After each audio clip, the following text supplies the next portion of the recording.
Hello, everyone. My name is Paul Kushner. I'm chair of the Colloquium committee.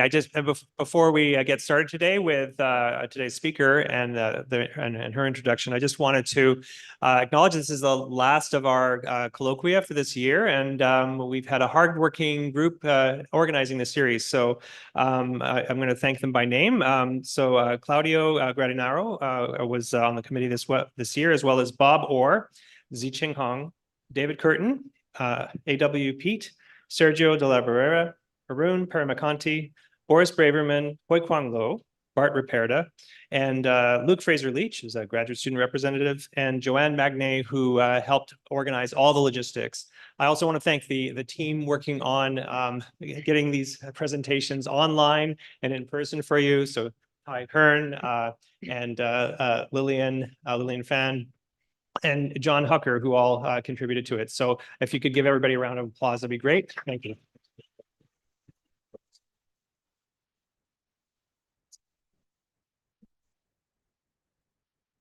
This indeed has been a good colloquium series, and no better person to sort of, round it up. I would like to welcome Andrea Liu. She's a Hepburn Professor of Physics at University of Pennsylvania. And before UPenn, she was in chemistry at UCLA. I guess her work sort of bridges condensed matter physics and biophysics, and she's particularly known for her contributions in jamming. She's a APS fellow, member of the National Academy of Sciences, and the list goes on.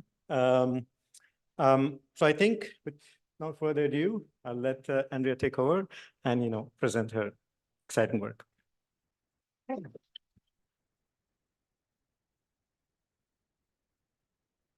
Okay, well, thanks very much. It's really been great to be here and to talk to people today. Actually, I just want to highlight, because it's not part of the physics department, it's separate Citizen Lab. I got to talk to someone from Citizen Lab today, and they do marvelous work. They're here on reports having to do with human rights issues. So very, very important work, especially at the boundary of human rights and technology. Okay, so, and I want to thank Sid for hosting me today. So I'm going to talk today about a project. Well, it's really a research direction that started out by being inspired by biology questions, or biological physics questions. But my mother was a journalist, and she always told me, okay, the order to talk about things or to write about things is who, what, where, when, why, right? You tell first who, then what, where, when, why. But my father was a physicist, and in physics, the order is a little bit different. It's what, why, how. Okay, so that's what I'm going to do today. I'm first going to tell you what we're looking at, then why, and then how. Okay, so what? Okay, what we were interested in is how systems can have responses that specific responses to stimuli, or how can they develop specific responses to stimuli. And what do I mean? I mean properties that you would not normally have in a material. So, for example, almost all materials have what's called a positive Poisson ratio. So you take something like a rubber band, you stretch it, right? It gets thinner in the two orthogonal directions. If you stretched it and actually got thicker in the two orthogonal directions, that would be a negative Poisson ratio. That's very unusual. You don't find it in nature very much. A cork, by the way, has a Poisson ratio of 0, which is why it's useful for wine bottles. Tendons, some people think that there's some evidence that they might have negative Poisson ratio. But what we realized was that the Poisson ratio, tuning the Poisson ratio, is really tuning an input-output relation. In other words, what I want is, if I squish it according to the white arrows, okay, that's my input, I squish it this way. What I want for my output is for it to contract in the orthogonal directions, okay, Or if I stretch it this way, I want it to expand in the orthogonal directions. That would be getting a negative Poisson ratio. Okay, so tuning something to have that is like tuning it to have a certain input-output response relation. Okay, all right, and that caused us then to connect this to a different phenomenon, where a protein also satisfies a certain input-output response. Okay, so a certain response to a stimulus. So, for example, many enzymes work in this way. Okay, so you have biological enzymes can be turned on or off. Okay, we can't do that with man-made catalysts. Okay, how do many of them do it? Not all of them, but many of them use this phenomenon called allostery, where you have this protein where it, as initially depicted, okay, this molecule is not able to bind. Okay, but if now this other kind of molecule, small molecule, binds to it, it changes the conformation of the protein so that this is now able to bind. So this green one turns on the ability to for this red one to bind, and that red one can now get bound and chemically modified and go off happy.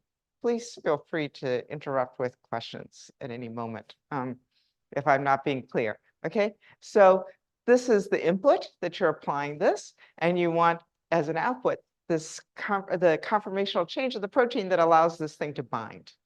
Okay, so that's a very specific response to this input stimulus.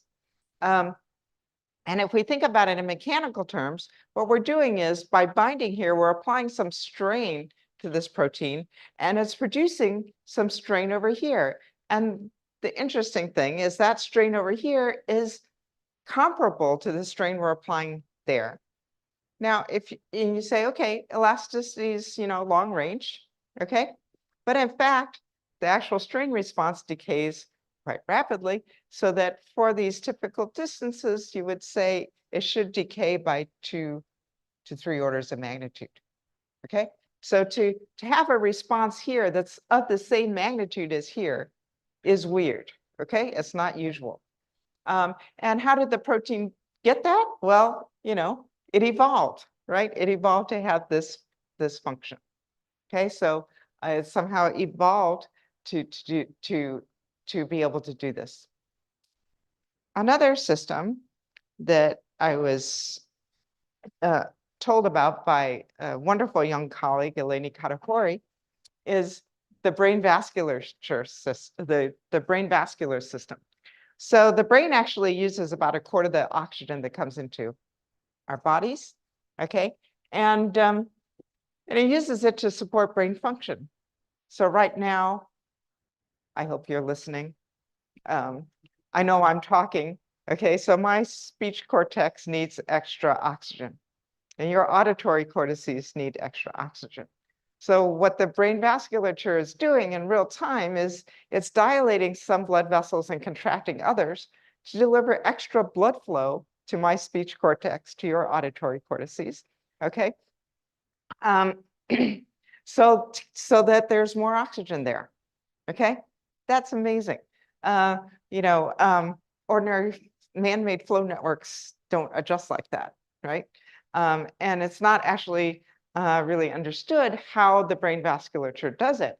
But it's a very similar input-output response, in that input is the blood coming in through the arteries, okay? And then you want a high output at my speech cortex, okay? So, or somewhere else, okay? And by contracting and dilating, what they're doing is they're changing their conductivities, their conductances, their ability, right?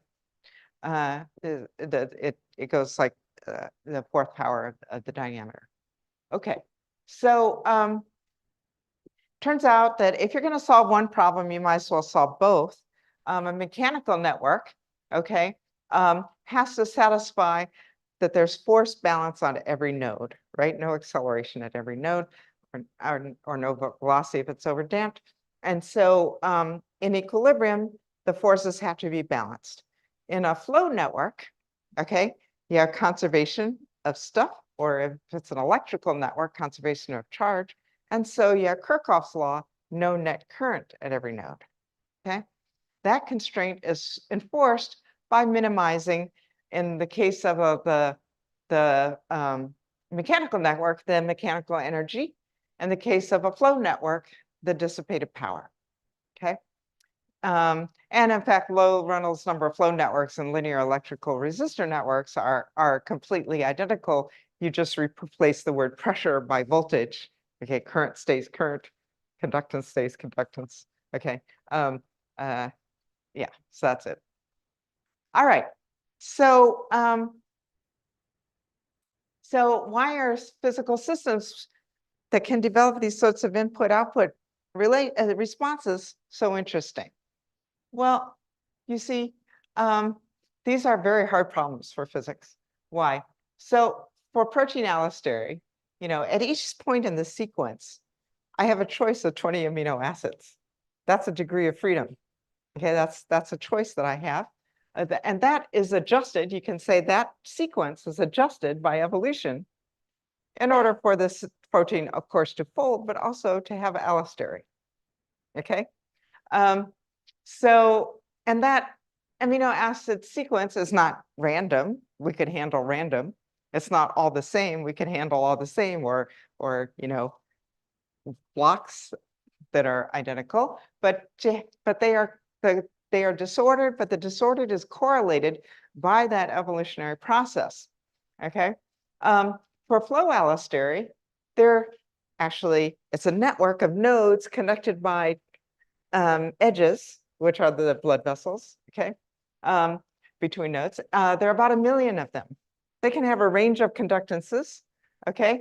And again, the conductances are not all the same. They're not disordered. They are correlated. They have correlated disorder. They're not totally random. They're correlated disorder that allows them to satisfy these input-output relations. And there was this sort of vague, Santa Fe Institute sort of idea that, oh yeah, order is really boring, totally random is really boring, and the interesting stuff is in between. This is an example of that, where correlated disorder, which is in between these two extremes, is responsible for it. Okay. We don't actually have the tools to handle that kind of problem very well. Another very interesting thing about these kinds of problems is this property that I call many more is different. Oh my God, is this the right talk? Okay, well, whatever. We'll find out.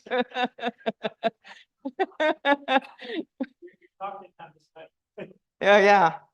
Okay, well, all right. I thought I changed this slide. I wonder if I changed it wrong. Okay. Anyway, Phil Andersen, right, famously coined the motto of condensed matter physics, which is more is different. And he meant that the behavior of more is very different from the behavior of a few, that you can't just look at one or a few and be able to predict the collective properties of a many-body system, right? But in fact, many more is about the same as more. Maybe a phase transition gets sharper or something, but we can learn a lot from computer simulations of rather small systems about systems with 10 to the 20 components or particles, atoms. So, but there are systems, the kinds of systems we're talking about, many more is really different from more. So what are examples of that? Well, I like to think about brains, okay? My talk is not going to be about brains, okay? I warn you right now. But certainly brains satisfy that. If you look at what a C. elegans can do, we like to think that we can do more than C. elegans. Our brains are capable of more than C. elegans, right? Or honeybees, which have 1 million, we have 10 to the 11. Okay, so as the system got bigger, it's able to do more things. Okay, that's really different from ordinary condensed matter. Of course, artificial neural networks are the same way, right? If you look at neural networks in the 1980s compared to now they're everywhere. Why? Because they got a lot bigger. and they're therefore more powerful. Okay, that's Moore's law in action. So yeah, so bigger is really different. And why is that? Well, it's because what I think is, this is speculation, is because the number of those learning degrees of freedom, what I was calling learning, in other words, the fact that the amino acid, I had a choice of 20 amino acids at each point in the sequence, that's a learning, what I'm going to call learning degree of freedom. That's what then evolution adjusted those degrees of freedom to give us allostery. Or the brain is adjusting what is the degree of freedom, the conductance on each edge of the network. The brain is somehow adjusting the conductance in order to deliver extra blood flow to my speech cortex. Okay, so it's adjusting those degrees. I have these adjustable degrees of freedom, which I'm going to call learning degrees of freedom. And the bigger my system gets, the more I have.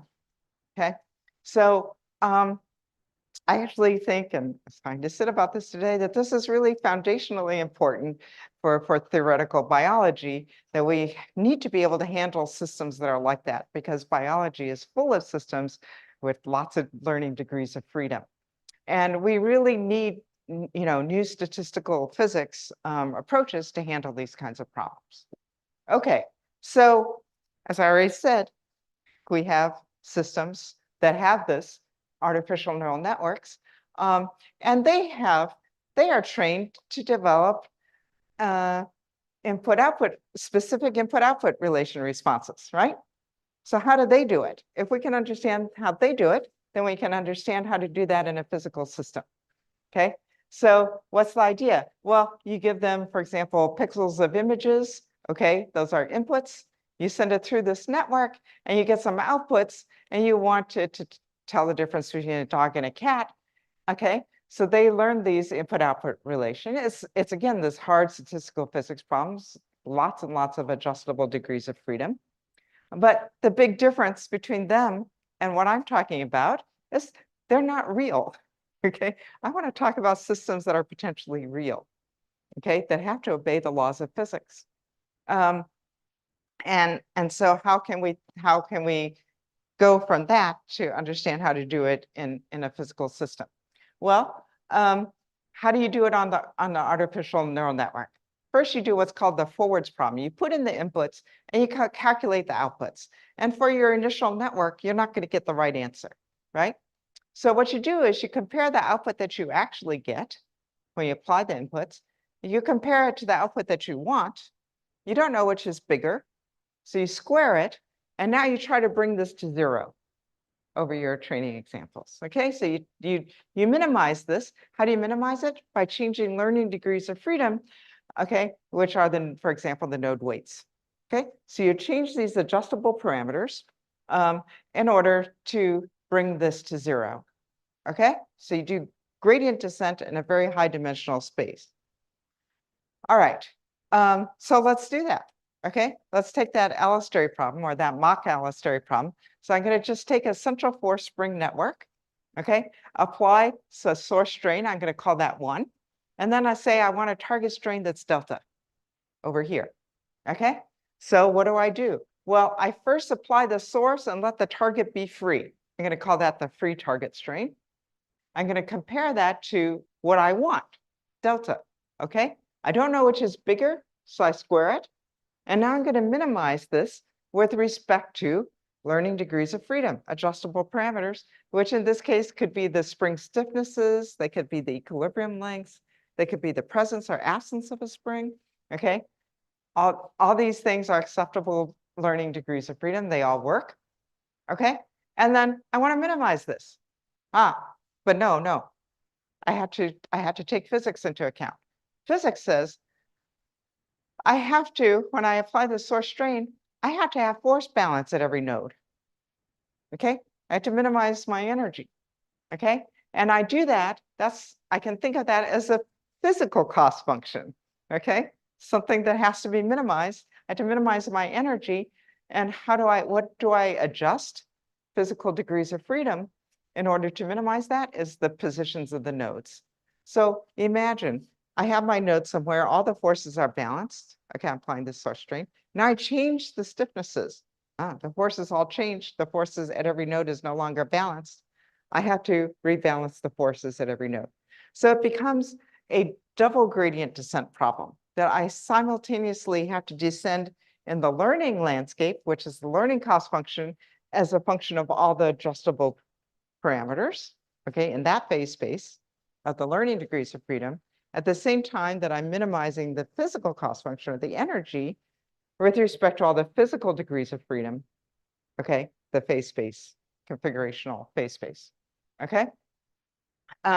So it's a double gradient descent, and the way you solve it is you take a step to minimize this, you minimize the physical cost function, you take a step, and you just repeat this over and over again until you reach 0, okay? And then you've got it, and it works, okay? So this is I start with a source strain of 1, and here's the target strain across this edge, and you can see as I'm tuning the stiffnesses, the target strain is just going up until it reaches the value of 1, which is what I wanted in this case, okay? So it works.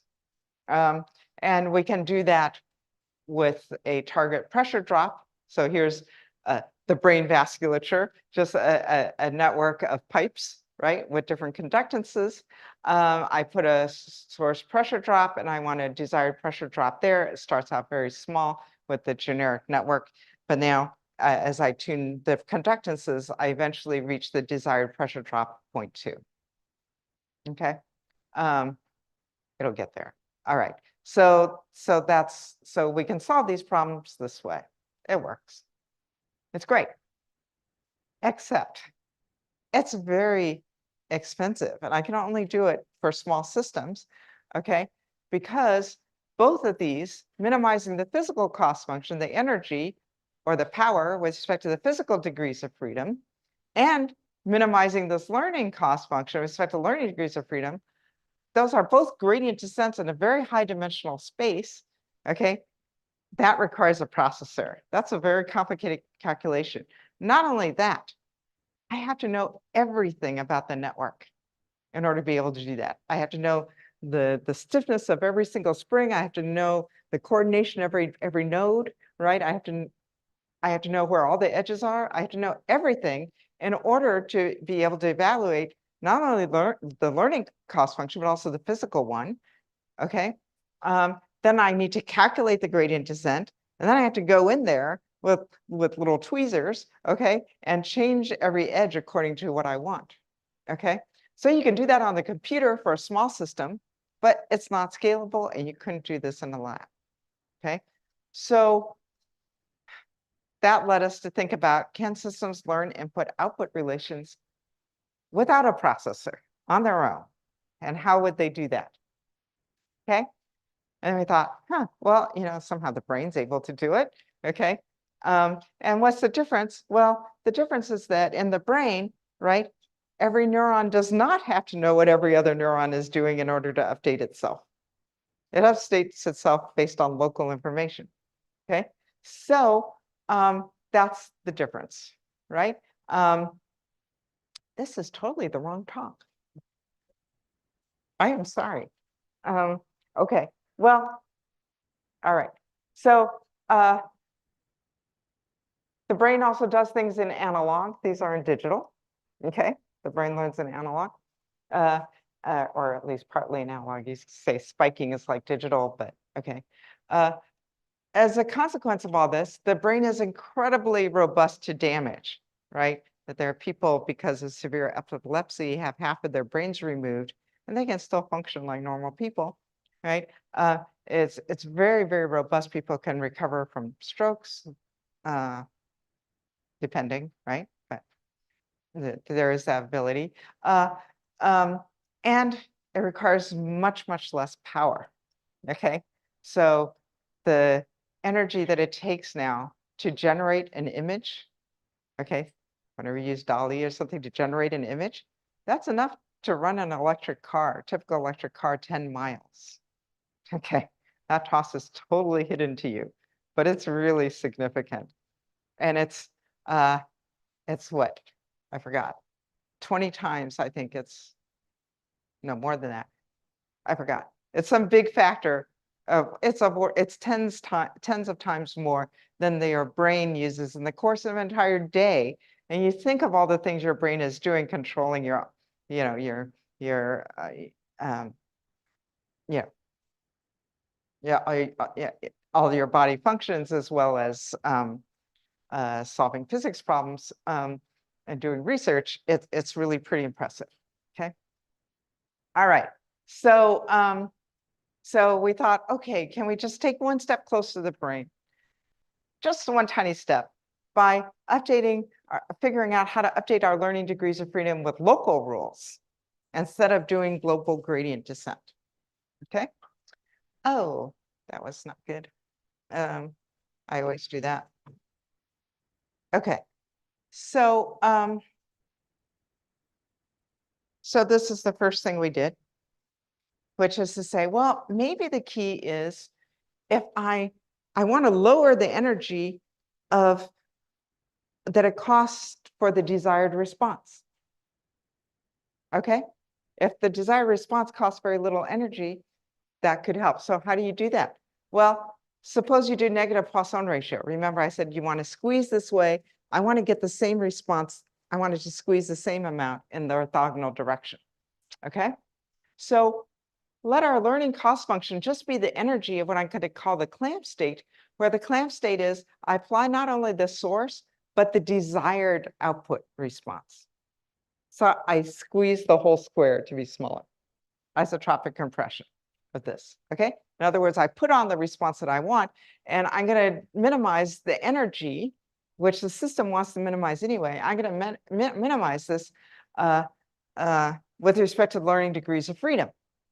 So, for example, if I do this by changing the equilibrium lengths, right? What I want to take the derivative, I update the equilibrium lengths according to the derivative of the energy with respect to the equilibrium length. Well, look at that. The change of this learning degree of freedom just depends on the tension on that edge.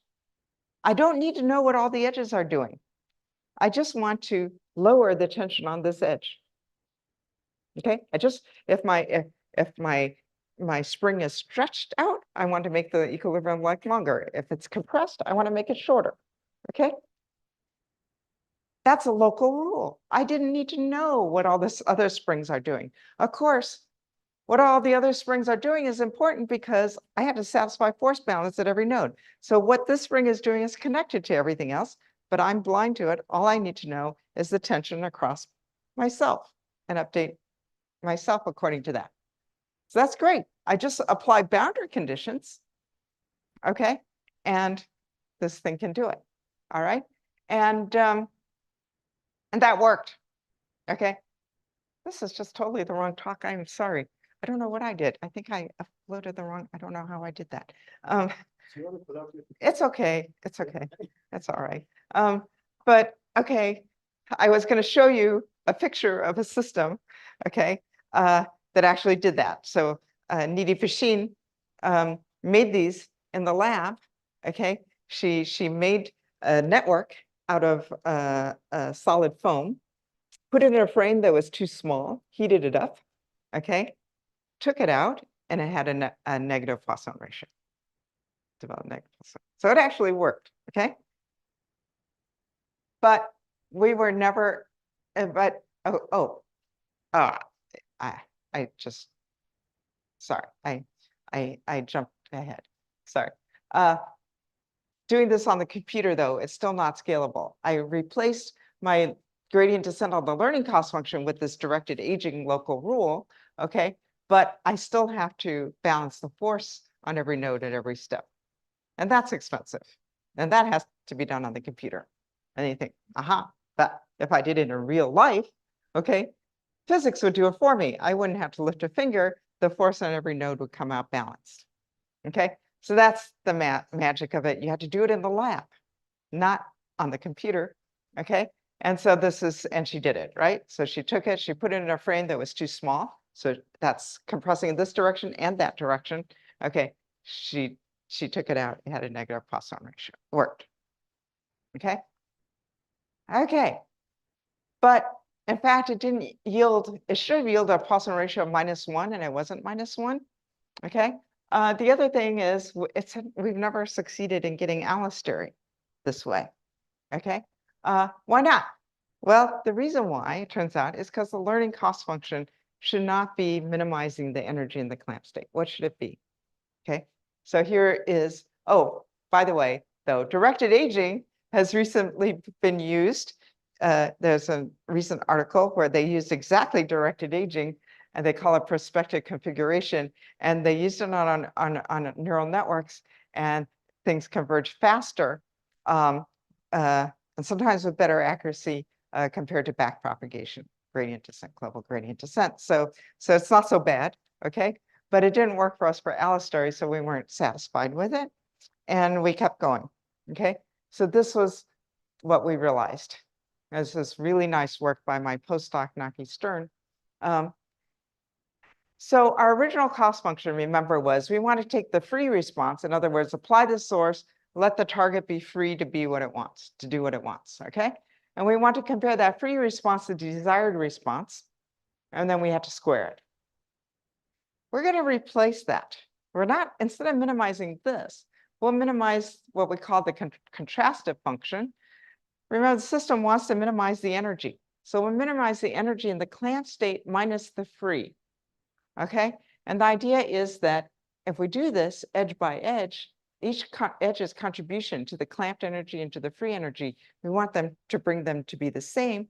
Then when this reaches 0, okay, the clamped and the free states will be the same. Okay. The great thing is that this has to be positive, cannot be negative because of physics. Why? Because if I apply the desired target response and it's different from the free, if I let go, it's going to go back to the free. The energy is lower in the free case compared to the clamp case. So physics tells me there are more constraints on this one than this one, and the difference cannot be negative, so I don't need to square it. That's the magic. If I don't square it, let's just see what happens. Here I'm adjusting the equilibrium constant, but I could have done the spring constant. Okay, the equilibrium length. You take the derivative of this, okay? What you see is that the change of the equilibrium length just depends on the tension on that edge and the clamped minus the tension of the free, that I want to adjust the equilibrium length to make the tensions the same for each edge, whether you're in we have the clamp boundary condition or the free boundary condition. That's, again, it's a local rule, okay? And just a little detail, to make sure that the clamp state is the free state, what you want to do is you want to nudge it gradually, okay? The same thing holds for the flow network, or here I've written as an electrical network, okay? I could apply the voltage source, okay? Let this voltage at the target be free. Or I can apply the voltage source here and apply voltage that I want at the target, okay? Again, the power difference between clamped and free cannot be negative. And so if I take the derivative of the conductance, how do I want to go downhill? It just depends on the voltage across that edge in the clamp compared to the free. Okay, so that's my local rule. Okay, so that's great. We've again replaced that second descent by a local rule, but we're still stuck with the first descent of minimizing the power or the energy. And again, of course, the way out is to do it in the lab. Okay, so you have to really do this in the lab. And this was a pandemic thing. I was talking to my husband, who's a soft matter experimentalist, Doug Durian, at home a lot during the pandemic. This is a great local rule, but if only we could implement it in the lab. And he came up with a way to do it, okay? And did it with an amazing postdoc, Sam Dillaboo. So the idea is the following. You can buy digital variable resistors, which have, like in our case, 120 different possible resistor values. But the problem is I have to compare the voltage drop across each edge in the clamped and the free boundary conditions. And I can't apply two different boundary conditions to the same system at the same time. And we don't want to apply one. On the computer, you'd apply one, stick the result in memory, apply the other one and take it out of memory and compare the two. We don't want to do that. How do we do it without doing that? This is Doug's great idea. You build two identical twin networks. This one will run the free condition. This one will run the clamp boundary condition, and each edge, you just put each edge on top of each other. So each edge is really two identical twins, okay? And that's what the edge looks like, okay? It's got my free digit pot and my clamped digital variable resistor, and the rest is circuitry to compare the two and to click the resistance up or down, just depending on which one's with the sign of the difference, okay? So it's not even implementing the exact rule, okay? So Sam built this by hand on breadboards during the pandemic, okay? And there it is, okay? And this thing has 9 nodes and 16 edges, and each edge is this twin edge, okay? And we're very proud of this. Of course, computer scientists turn up their noses at this, but we can classify iris, the iris data set. So this was a thing where you measure four just the lengths, okay, of the characterizing the iris, okay, and you do this for 3 different species of iris. Okay, so this poor guy did this. He did 50 flowers of each species, okay? And so the idea is we train on 10 of these flowers and we test on 40 of them for each species, okay? And you see here we have a ground node, okay? But we also have then our 4 inputs, which are, we translate our lengths into voltage inputs, okay? And then we have 3 targets, 1 for each species. Okay, and the idea is you feed in the voltage and then the right target node will light up. Okay, and that's classic. And we get 97% accuracy, which is about as well as you can do with any linear classifier on the computer. We're very happy with this. Okay. But remember what I said about many more being different from more? This linear network isn't good enough. Why? Because you can take this network and you can reduce it into, by using rules for adding resistors in series and parallel, right? You can reduce this network to a fully connected network that just the inputs and output nodes. All the other nodes don't matter, okay? They integrate out into these, and you get effective resistances. And so this linear system, actually, the number of degrees of freedom does not grow with system size. It grows the number of inputs and outputs. That's not the same, okay? So it doesn't have this many more is different from more property. Also, it's linear, right? The outputs have to be linear in the inputs, which means that we can't learn something like XOR, okay, where that's nonlinear. And that's well known in the machine learning that you can't use linear models. Well, you can use linear models, but they're not as powerful. So we really need nonlinearity. And that's what our 2nd generation has. It's made out of transistors, so it can be printed onto a chip, microfabricated onto a chip. It's now nonlinear. This was our wonderful young colleague, Mark Miskin, in electrical engineering, designed this 2nd generation. And here it is. We just have a square lattice now. Why not? It implements the exact coupled learning rule. It's actually now 30 times faster than doing the same problem on the computer, because solving Kirchhoff's law with nonlinear resistors is horrible. Okay, it's very slow. It can learn nonlinear classification. So these are inputs, here's training data. And the key, what shows you that it's nonlinear is that the dividing surface between these 2 sets of training points, okay, is curved. It's not a line, straight line. Okay, if it were linear, it'd have to be a straight line, and this ends up curved. Okay, it ends up successfully training on the data. Okay. One thing I want to mention, this thing just can learn one thing after another, right? I just changed the task. I changed the boundary conditions. That's all. I can change what I call my inputs and what I call my outputs. But this thing can just learn one thing after another successfully. Okay. the other thing is we can rip out edges.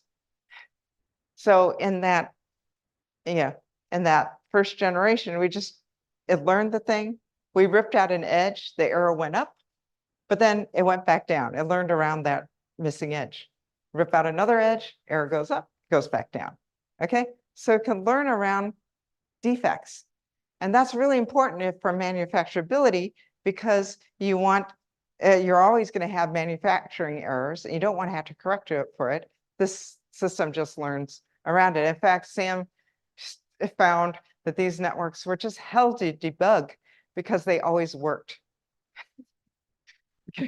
And then suddenly they would stop working. Why? Oh, he happened to put the input next to a defective edge or something. Okay.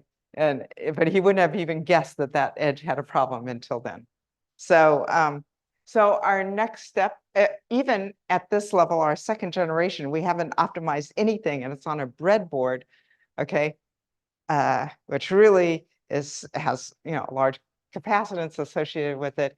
Even now, the amount of energy that it takes for the trained network to solve the problem, in other words, you put on the input and it's trained already, just give me the output, is 10 picojoules, whereas the most energy efficient chip in the world gets just 1 order of magnitude better. And that's highly optimized, okay? So, so that's good, and we can easily improve this. Our third generation, we should be able to get to 10 to the minus 17 picojoules per edge once they're microfabricated onto chips. So that's good. We got these printed circuit boards. Of course, they didn't work the first time. We fixed it, sent them out. We'll see if they work now. But the idea is we should, in principle, be able to microfabricate up to 10 million edges on a chip of using 30-year-old technology, using the most state-of-the-art. We should be able to get to about 1 billion. We don't know if it'll work as it scales up, big question mark, but potentially this can be scaled up. So we're excited about this. Not only, okay, so why are we excited? Well, it's sort of fun. It's very fun. It could be practical use. AI is running into this wall of sustainability, right? The energy that it takes to train a model is doubling every 3.4 months. Okay, it's bad. Okay, now the energy to even run machine learning models is sucking up the energy comparable to a small country. Okay, it takes whole rivers to cool the data centers that run these calculations, right? I mean, so finding a way to make it more sustainable, if everything works out according to our wildest dreams, it would be potentially a factor of 1 million less energy per parameter. So that's important. So it could potentially be useful, and certainly even with networks that are not that much larger than what we have now, they could be useful for what are called edge devices. Okay, things like a little a camera that you want to pre-process something, and you don't want to have to replace the battery all the time, so you want very low power. So there's actually a incubator venture capitalist company in Montreal that is starting to build these things to see if it works at the level of 1,000 edges. But I think what's really interesting is that here's a system where you have many components, identical components, following identical local rules, and learning is emerging as a collective phenomenon. In a way, it blows my mind.